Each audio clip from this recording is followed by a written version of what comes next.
Doctor Srinivas, ఈ మధ్యకాలంలో అంటే పర్టికులర్లీ ఈ కోవిడ్ తర్వాత మనం చూస్తుంది ఏంటంటే ఈ సాఫ్ట్వేర్ ప్రొఫెషనల్స్ ఈ వర్క్ ఫ్రమ్ హోమ్ పెరిగిన తర్వాత చాలా మంది చేతి వేళ్ళలో తిమ్మిర్లు వస్తున్నాయండి అని చెప్పి చెప్తా ఉంటారు. అండ్ దీనికి మీరైనా నేనైనా ఫస్ట్ రూల్ అవుట్ చేసేది నర్వ్ కంప్రెషన్. అవును. సో దీని గురించి మీ ఒపీనియన్ ఏంటండి? సో డెఫినెట్ గా మీతో ఏకీభవిస్తాను. కాకపోతే ఏంటంటే 2 చేతులు తిమ్మిర్లు వస్తున్నాయా, ఓ చేతి తిమ్మిర్లు వస్తున్నాయా చాలా ఇంపార్టెంట్. ఓకే. బయోలేటర్లు గనక తిమ్మిర్లు వస్తే మన కంప్రెషన్ కన్నా కూడా జనరలైజ్డ్ కారణాలే తీసుకోవాలి. Okay okay. అట్లా కాకుండా యూనిలేటర్లు అంటే ఏ చేయి అయితే డామినెంట్ అంటే నేను రైట్ హ్యాండ్ అనుకో, రైట్ హ్యాండ్ యూజ్ చేస్తున్నా, రైట్ హ్యాండ్ లోనే వస్తాయి అనుకో, అప్పుడు మీరు చెప్పిన కంప్రెషన్ అనేది ఎక్కువ ఛాన్స్ ఉండేది. ఎందుకంటే కంప్రెషన్ ఎందుకు అయ్యేది, ఆ నరువుకి ఏదన్నా ఎక్కువ మనం యూజ్ చేస్తేనే కదా కంప్రెషన్ అయ్యేది. ఇది బేసిక్ థింగ్. కానీ ఎప్పుడైతే బయోలేటరల్ సిమ్టమ్స్ వస్తుంటే ఈవెన్ దో కంప్రెషన్ అయినా మనం ఏమైనా జనరలైజ్ కండిషన్ ఏమైనా ఉందా అనేది చూసుకోవాలి. సరే, అంటే ఉదాహరణ ఎగ్జాంపుల్ తీసుకున్నాం అనుకోండి, చాలా మంది ఎక్కువగా ఈ కంప్రెషన్ న్యూరోపతీస్ ఎక్కువగా చేతిలోకి వచ్చేసరికి కార్పల్ టనల్ సిండ్రోమ్ అంటాం. కానీ పేషెంట్ మన కార్పల్ టనల్ సిండ్రోమ్ అని రాడు కదా, తిమ్మిరి అని చెబుతారు. సో ఈ తిమ్మిరి ఎంత డిస్ట్రిబ్యూట్ అయింది అంటే మనం నర్వ్స్ గురించి మనకి తెలుసు కాబట్టి, బట్ మన మెయిన్ ఉద్దేశం ఏంది, ఇది కామన్ మ్యాన్ కి అర్థం కావాలి మనకు వచ్చే వాళ్ళకి. సో మనం అప్పర్ లింబ్ తీసుకుంటే 3.5, 1.5 అని మనం ఎంబీబీఎస్ చదువుకున్నాం. ఇక్కడ ఇంకా కొద్దిగా బెటర్ ఏంటంటే కార్పల్ టనల్ సిండ్రోమ్ అంటే ఇక్కడ ఉండే టన్నెల్, దీని ఒక కార్పల్ టనల్ అంటారు, దీని కింద నుంచి మీడియన్ నర్వ్ వెళ్ళింది కాబట్టి అక్కడ ఏంటంటే కొద్దిగా టైట్ గా ఉండేది, ఇక్కడ కార్పల్ టనల్ లో కొద్దిగా స్లో ప్రాసెస్, దీంట్లో కింద నుంచి వెళ్ళింది కాబట్టి. సో మీడియన్ నర్వ్ ఇక్కడ కంప్రెస్ అయితే దాన్ని కార్పల్ టనల్స్ అంటారు.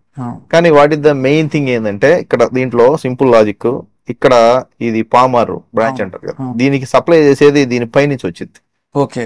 సో అందుకని ఇక్కడ ఇక్కడ ఇక్కడ ఈ 3.5 వెళ్ళిపోయినా ఇక్కడ పోదు. ఓకే. ఇక్కడ గనక పోతే స్పర్శ, ఇది కార్పల్ టనల్ సిండ్రోమ్ కాదు క్లినికల్ గా. ఓకే. ఇది కనుక స్పేర్ అయ్యి ఇదంతా ఎఫెక్ట్ అయ్యి క్లినికల్ గా సిమ్టమ్స్ ఉండి, లైక్ టిపికల్ పేషెంట్ ఎట్లా ఉంటాడంటే, నైట్ పూట తల కింద చేయబెట్టుకున్నానండి, పొద్దున్నే ఎట్లా అంటేనే నాకు తగ్గుతుంది, ఇది కామన్ గా తగ్గట్లేదు, బాగా సిమ్టమ్స్ వస్తున్నాయి. మెయిన్ రీజన్స్ ఏముంటాయి అంటే చూస్తా ఉంటారు కదా, దాని తర్వాత మాకు రిఫర్ చేస్తాం.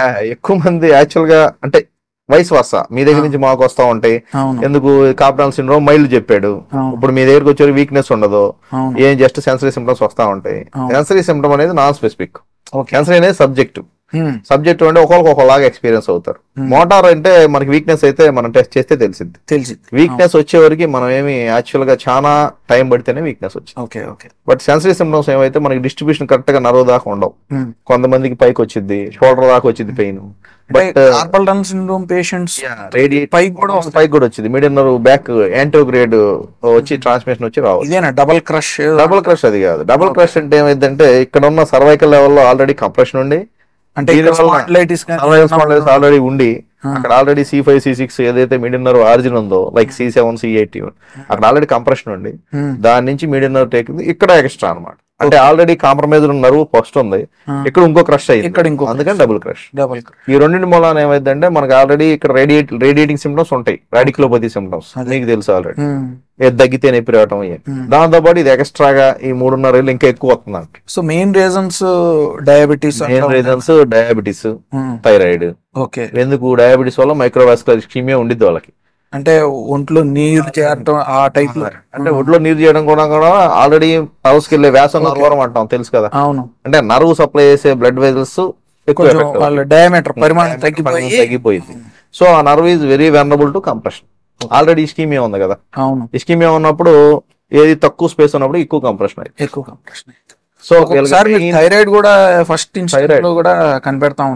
Yes, correct. చాలా మంది ఇనిషియల్ గా థైరాయిడ్ అనేది డయాగ్నోజ్ చేయడం, కార్పల్ టనల్ సిండ్రోమ్ డయాగ్నోజ్ చేసిన వాళ్ళు కూడా ఉన్నారు.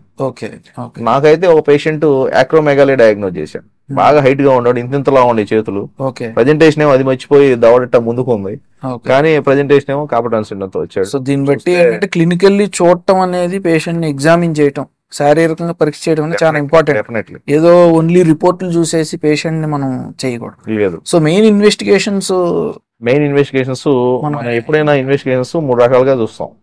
ఒకటి కన్ఫర్మ్ ద డయాగ్నోసిస్, రెండోది దీనికి కారణం కనుక్కోవడం, అంటే ఇతనికి ఎందుకు వచ్చింది, తర్వాత దీనికి సర్జరీకి ఏమైనా చెయ్యాలా లేదా మెడికల్ మేనేజ్మెంట్, ఈ మూడిటికే కదా. సో డిఫరెన్షియల్ డయాగ్నోసిస్ అంటే ఇది కాకుండా ఇంకేమన్నా ఎక్స్క్లూడ్, ఈ 3 తీసుకుందాం. ఇలా తీసుకుంటే మనకి ఫస్ట్ క్లినికల్, ఎప్పుడైనా క్లినికల్ క్లినికల్ గా మనం చెప్పినట్టు క్లియర్ గా ఉందనుకోండి, but still in the era of modern medicine మనం డైరెక్ట్ గా వెళ్ళడానికి లేదు. సో మనకి ఎవిడెన్స్ క్లినికల్ గా ఉన్నప్పటికీ మనం ఇది కన్ఫర్మ్ చేసుకోవడానికి ఇక్కడి నుంచి అంటానికి ఎన్సీవీ అంటాం. ఎన్సీవీ అంటే నర్వ్ కండక్షన్ స్టడీస్. మీకు తెలుసు median nerve, ulna nerve, radial nerve upper limb లో ఉంటాయి, లోయర్ లింబ్స్ లో టిబియల్ నర్వ్, పెరినల్ నర్వ్ కొన్ని ఉంటాయి. వీటికి ఏంటంటే అంటే అందులో అసలు కరెంట్ ఏ విధంగా పాస్ అవుతుంది అనేది, అంటే కరెంట్ పాస్ అవడం కన్నా కూడా మనకి కంప్రెషన్ మనం అనుకుంది. ఓకే. సో ఇంచింగ్ మెథడ్ అంటాం. ఇంచింగ్ మెథడ్ అంటే ఏంటంటే ఇప్పుడు ఇక్కడ పెడతాం స్టిమ్యులేషన్, ఇక్కడ మెజర్ చేస్తాం. కరెక్ట్ గా ఈ 2 సెంటీమీటర్స్ దగ్గర ఎక్కడ కరెక్ట్ కంప్రెషన్ ఉందో నాకు కావాలి, నేను సర్జరీ చేసుకుని రిలీవ్ చేయాలి మీరు అడుగుతారు. మీరు అడిగే దాన్ని బట్టి మేము కరెక్ట్ గా దాన్ని కరెక్ట్ గా మనం పాయింట్ చేయాలి. లొకేట్ బాబు దీని ముందు చేస్తేనేమో ఇక్కడ తగ్గింది, దీని పైన చేస్తేనేమో కరెక్ట్ గానే వచ్చింది యాంప్లిట్యూడ్. సో డెఫినెట్ గా ఈ మధ్యలోనే కంప్రెషన్ నీకు కావాల్సిన అక్కడే ఉందబ్బా, నువ్వు రిలీజ్ చేస్తే నీకు బెనిఫిట్ వచ్చింది అనేది నేను గట్టిగా చెప్పగలుగుతాను. తర్వాత ప్రోగ్నోసిస్ అంటే ఇప్పుడు మీడియన్ నర్వ్ జస్ట్ ఊరక న్యూరోప్రాక్సియా ఉందా మీకు తెలుసు కదా, నర్వ్ ఇంజరీస్, న్యూరోప్రాక్సియా, యాక్సాంటోమ్సిస్, న్యూరాంటోమ్సిస్. న్యూరోప్రాక్సియాలో ఉంటే కొంతమందికి నువ్వు చెప్పచ్చు ఫస్ట్ స్టేజ్ లో కన్జర్వేటివ్ మేనేజ్మెంట్, స్ప్లింట్ సీయటం, ఈ చేతిని ఊడ్చుకోవద్దాయా, నైట్ పూట పనుకోవద్దాయా, కొద్ది స్ట్రైట్ గా పెట్టు, ఇవన్నీ చెప్తాం కదా. వాటికి చాలా మంది తగ్గొచ్చు, అంటే రిపీటెడ్ యూజెస్ అనేది తగ్గిపోతే న్యూరోప్రాక్సియానా లేకపోతే న్యూరాంటోమ్సిస్ కి వెళ్ళిందా అనేది కూడా కనుక్కోవచ్చు. అంటే మనకి డీమైలినేషన్, యాక్సోనల్ లాస్. అంటే డీమైలినేషన్ అంటే మనం షర్ట్ ఎట్టగా వేసుకున్నామో నరుగు కూడా పైన చిన్న కవరింగ్ ఉంటుంది మీకు తెలుసు కదా, దాన్ని మైలిన్ షీత్ అంటారు. ఆ మైలిన్ షీత్ మాత్రం ఎఫెక్ట్ అయ్యి లోపల ఎగ్జామ్స్ అన్ని ఇంటాక్ట్ గా ఉంటే మనకి ఓన్లీ కండక్షన్ వెలాసిటీ తగ్గిద్ది, దీనికి వచ్చే లేటెన్సీ పెరిగిద్ది. అంటే ఇవన్నీ ఎన్సీవీలో జస్ట్ మీకు చెప్పడానికి. యాక్సోనల్ అంటే ఇంకా యాంప్లిట్యూడే తగ్గిద్ది, అంటే 1 నెంబర్ ఆఫ్ ఫైబర్ సప్లై చేసేది తగ్గిపోయింది కదా. ఇప్పుడు చేతిరిట పెట్టి సెకండ్ స్టేజ్ ఈ బల్క్ అంతా ఎండిపోయింది అనుకో, నేను చెప్పేదేమో చూడంగానే మీరే చెబుతారు అక్కడ దాకా వస్తే. But most of the time patient మనకి సెన్సరీ సింప్టమ్స్ తోనే వస్తాడు. అవును, ఫస్ట్ సెకండ్ స్టేజ్ లోనే వస్తాయి, ఎందుకంటే పెయిన్ అనేది ఇంపార్టెంట్ కదా, పెయిన్ థింగ్లింగ్ ఉండేది కాబట్టి వచ్చేస్తారు.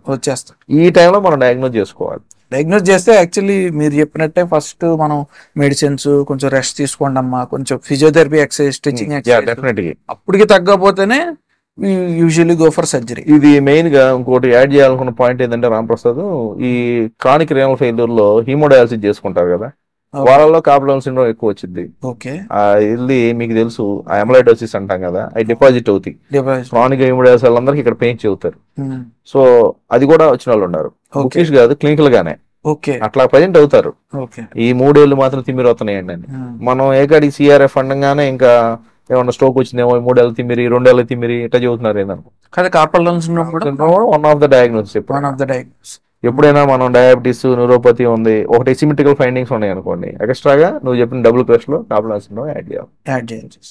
అండ్ ఇక్కడ ఒక నేను పాయింట్ యాడ్ చేయాలని అంటే, మీరు చెప్పినట్టు న్యూరోప్రాక్సియా, యాక్సోనోటోమ్సిస్ అంటే ఫస్ట్ ఆర్ సెకండ్ స్టేజ్ లో వస్తే రిజల్ట్స్ చాలా బాగుంటాయి. మనం క్లినికల్ గా మనం కార్పల్ టనల్ సిండ్రోమ్ అని కనిపెట్టిన తర్వాత ఇమీడియట్ గా ఒక మైనర్ మైక్రో సర్జరీతో ఆ ప్రెషర్ కనుక రిలీవ్ చేస్తే ఇమీడియట్ గా పేషెంట్ సాయంత్రానికే నాకు చేతుల నొప్పులన్నీ తగ్గిపోయండి, చాలా చెప్తా ఉంటారు. కానీ థర్డ్ స్టేజ్ లోకి వచ్చేసి మోటార్ లాస్ అంటే మీరు చెప్పినట్టు లాస్ట్ స్టేజ్ లో వచ్చి వీక్నెస్ కూడా వచ్చేస్తుంది అనుకో, రిజల్ట్స్ అనేది తక్కువ ఉంటుంది. అప్పుడు ఏంటంటే నర్వ్ డీకంప్రెస్ చేసి మనం మజిల్ కూడా ఎక్స్ట్రాగా యాడ్ చేయాలి, అంటే కాంప్లికేటెడ్ అయిపోతుంది. సో దీని గురించి అవగాహన అనేది మెయిన్ చాలా మందికి అవసరం. అంటే చాలా మంది తిమ్ముర్లు అనగానే ఇంకా చేతి తిమ్ముర్లు, ఒక చేతికే తిమ్ముర్లు వస్తే చాలా మంది ఏమనుకుంటారు అంటే యూనిలేటరల్ సిమ్టమ్స్, అంటే ఈ స్ట్రోక్ అని వస్తారు.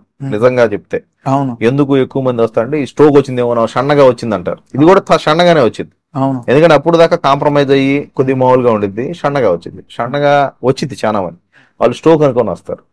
సో అప్పుడు మనం డిస్ట్రిబ్యూషన్ ఏదైనా ఒక నర్వ్ మీకు తెలిసిందే, నర్వ్లో sensory, motor, reflex, autonomic fibers అంటే చెమట పాటు తీసుకెళ్ళి దాంట్లో ఏ ఫైబర్ ఎఫెక్ట్ అయ్యిందని బట్టి సిమ్టమ్స్ ఎక్కువ మంది సెన్సరీ సిమ్టమ్స్ తోనే వస్తారు ఇనీషియల్ గా రావాలంటే. మోటార్ వస్తే వాళ్ళకే చెబుతారు నా చెయ్యి ఎండిపోయిందని.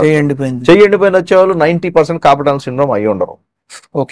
ఎందుకంటే వాళ్ళకి ఎంఎన్డీలు ఇటువంటివి ఉంటాయి, అంటే కొద్ది పెద్ద డిసీజ్.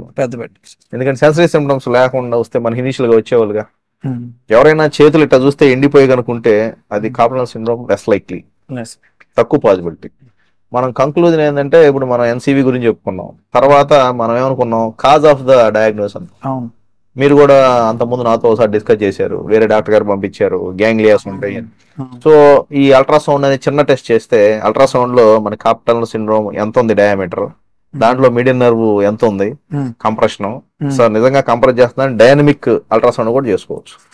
సో డైనమిక్ అల్ట్రాసౌండ్ ఏం లేదు, దీన్ని కంప్రెస్ చేయడానికి చిన్న టెస్ట్ ఏంటంటే 2 చేతులు పెట్టి కాసేపు ఉంచాం అనుకో క్లినికల్ గా, అప్పుడే దాంట్లో ప్రెషర్ పెరిగిద్ది, ఇంట్రా కంపార్ట్మెంట్ ప్రెషర్ పెరిగితే ఆటోమేటిక్ గా పేషెంట్ సిమ్టమ్స్ వచ్చేస్తాయి. ఓకే, లేదా టెరెన్స్ సైన్ అని మనం మామూలుగా చేస్తాం కదా, ఎప్పుడైతే కొడితే జిమ్ అని వచ్చింది అనుకో, ఈ రెండింటిలో క్లినికల్ గా పాజిటివ్ ఉండి మనకి ఇట్లా పెట్టినప్పుడు స్ట్రెస్ టెస్ట్ లో వస్తే ఎనీ కంప్రెషన్ న్యూరోపతి మనం స్ట్రెస్ టెస్ట్ చేసుకోవాలి. ప్రతిదానికి ఒక స్ట్రెస్ టెస్ట్ ఉండేది మీకు తెలుసు. సో దాంట్లో ఉన్న దాన్ని బట్టి మనకి కనుక ఈ రెండిట్లో ఏదొచ్చినా అల్ట్రాసౌండ్ లో క్లినికల్ గా డయాగ్నోస్ వస్తే గోఫర్ మీరు చెప్పినట్టు డీకంప్రెషన్ కి మనం గట్టిగా చెప్పొచ్చు, ప్రోగ్నోసిస్. ఈ అల్ట్రాసౌండ్ లో మనకు ఒక్కోసారి చెప్పాం కదా, గ్యాంగ్లియాస్ గానీ లోకల్ గా మీడియన్ నర్వ్ వేరేగా చిన్న చిన్న కణితులు ఈ గ్యాంగ్లియా ఎక్కువ ఉండేది. అవును, ఈ కాకుండా ఇంకా వేరే వేరే ఉండొచ్చు, ఒక్కోసారి ఇంట్రా ఆస్టియల్ డర్మాయిడ్ కొన్ని ఉంటాయి. అవును, మనకైతే ఎక్కువ గ్యాంగ్లియా చూసి గ్యాంగ్లియా ఉంటాయి, లేదా నరుషిత్ ట్యూమర్స్ అంటాం కదా, నరుషిత్ ట్యూమర్స్ కూడా ఉంటాయి. కానీ ఇక్కడ వచ్చేది తక్కువ, అల్నా నరువుకి ఎక్కువ వస్తాయి. మీడియన్ నరువు లో కార్పల్ సిండ్రోమ్ నరుషిత్ ట్యూమర్ కన్నా గ్యాంగ్లియానే ఎక్కువ కామన్, అంటే ఉన్న లొకేషన్ బట్టి. మీకు తెలియదు ఏముంది. సో చాలా మంది అడుగుతారు కార్పల్ సిండ్రోమ్ స్టెరాయిడ్ ఇంజెక్షన్ ఇవ్వచ్చా, common misnomers, common misdiagnosis లో ఈ స్టెరాయిడ్స్ ఒకవేళ పెడితే ఎంత ఉపయోగం? Definitely steroid has a role initial గా, దేనికైనా, ఏ కంపార్ట్మెంట్ సిండ్రోమ్ కైనా, ఏ కార్పల్ ఏదైనా కంప్రెషన్ న్యూరోపతికైనా, ఎందుకంటే అక్కడ జరుగుతుంది కంప్రెషన్. సో ఎడిమా వచ్చింది, ఎడిమా పోవడానికి స్టెరాయిడ్, ఎక్కడైనా వాపు వస్తే స్టెరాయిడ్. ఏది ఇన్ఫ్లమేటరీ ఎడిమా అయితే, ఇన్ఫ్లమేటరీ ఎడిమా కంప్రెషన్, అంటే ఇన్ఫ్లమేటరీ ఎడిమా కంప్రెషన్ వల్ల కావచ్చు, ఇన్ఫ్లమేషన్ వల్ల కావచ్చు. కంప్రెషన్ వల్ల కూడా వచ్చినది కూడా పోయిద్ది. బట్ అది ఎట్లాగనేది ఎన్సీవీ బట్టి మనం చూసుకోవాలి. ఎన్సీవీలో గనక మనకు అంత దారుణంగా లేకపోతే ఎన్సీవీ టెస్ట్లు అంటే కంపారిజన్ చేసుకోవాలి ఎప్పుడైనా. రెండు వైపులా కార్పల్ సిండ్రోమ్ అంటే వెరీ డిఫికల్ట్. కొంతమంది చూస్తా ఉంటారు, అట్లా వచ్చిన వాళ్ళందరికీ నేను చెబుతున్నది ఏదో ప్రీస్పోజింగ్ ఫ్యాక్టర్ లేకుండా రెండు వైపులా రాదంట. మీరు అది ఎప్పుడైనా మీరు మెడిసిన్ బ్రెయిన్ యాక్టివేట్ చేయాలి, మీ మెడిసిన్ బ్రెయిన్ యాక్టివేట్ చేయాలి, సర్జికల్ బ్రెయిన్ పక్కన పెట్టి. అంటే సర్జికల్ బ్రెయిన్ లేదంటలేదు నేను, యువర్ ఏ బెస్ట్ సర్జన్ అంటే యువర్ ఏ బెస్ట్ మెడిసిన్ అని కూడా. ఆల్రెడీ బెస్ట్ ఫిజిషియన్ అయితేనే మీరు బెస్ట్ సర్జన్ అవుతారు. డెఫినెట్ గా మనకు, ఎందుకంటే లాజిక్ తెలియాలి, ఫుడ్ డ్రాపులకి ఎంఎండి వేరియంట్ ఫుడ్ డ్రాప్ వచ్చి L5S1 డిస్క్ చేస్తేనో, లేకపోతే ఇట్లాగా అన్ని మైల్స్ ఎండిపోతే కార్పల్ సిండ్రోమ్ ఇన్సిడెంట్ లో వచ్చి ఎన్సీవీ బట్టి వెళ్తేనో, అప్పుడు మీ ఫిజికల్ బ్రెయిన్ యాక్టివేట్ అయితే కానీ ఫిజిషియన్ బ్రెయిన్ యూ కెన్. ఎప్పుడైనా patient take home message, bilateral carpal syndrome very rare without any predisposing condition.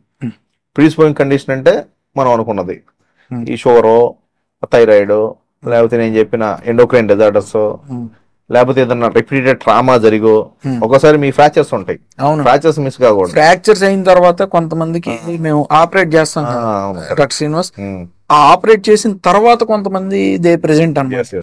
ఎందుకంటే ఈ ప్లేట్లు అన్ని వేస్తాం కదా, దానికి సెకండరీగా కొంతమందికి వాపు అది కూడా వస్తూ ఉంటది. వాళ్ళు కొన్ని రోజుల తర్వాత, అంటే 6 months తర్వాత వాళ్ళు ఈ కంప్లైంట్ చెప్తాం. అట్లాంటి వాళ్ళకి మనం ఏంటంటే ఇంప్లాంట్ రిమూవల్ మళ్ళీ చేయాల్సి వస్తుంది. అది దీని గురించి తెలుసుకుంటే మీరు ఒక ఐడియా ఉండేది.